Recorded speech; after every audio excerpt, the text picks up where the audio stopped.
Saints 365 is a passion project to glorify God and honor His saints. This project is based upon the book, The Lives of the Saints by Father Alban Butler. January 4th, St. Titus, Bishop.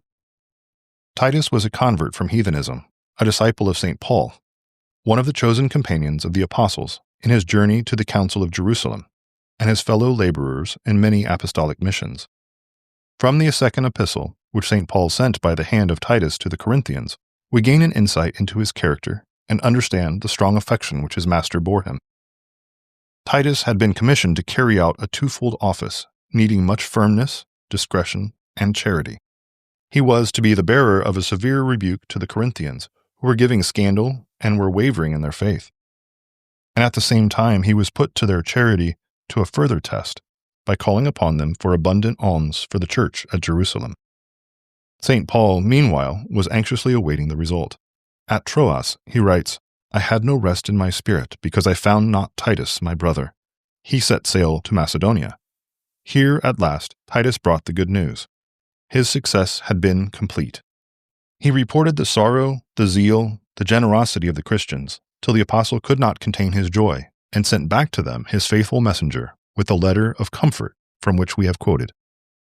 Titus was finally left as a bishop in Crete, and here he, in turn, received the epistle which bears his name, and here at last he died in peace. The mission of Titus to Corinth shows us how well the disciple caught the spirit of his master. He knew how to be firm and to inspire respect. The Corinthians, we are told, received him with fear and trembling. He was patient and painstaking.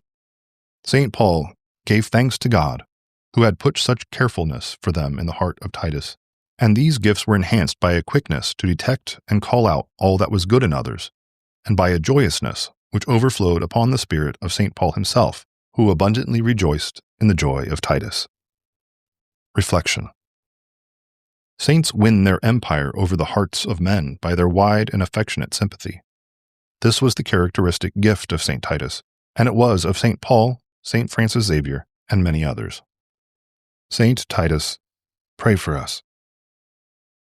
Also celebrated on January 4th, St. Gregory, Bishop.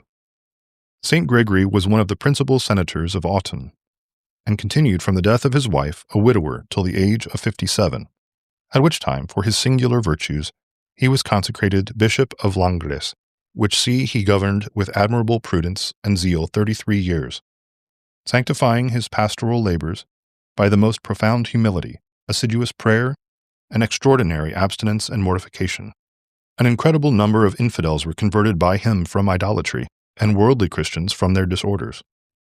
He died about the beginning of the year 541, but some days after the Epiphany. Out of devotion to St. Benignos, he desired to be buried near that saint's tomb at Dijon. This was executed by the virtuous Son Tetricus, who succeeded him in his bishopric. St. Gregory, pray for us. Saints 365 is narrated by Rob Roller, edited by Josh Bach, and produced by Our Local Parish Productions. Funding for this project is made possible by Catholic businesses. Please go to the business directory at ourlocalparish.com to support these generous businesses. Thank you for listening. God bless.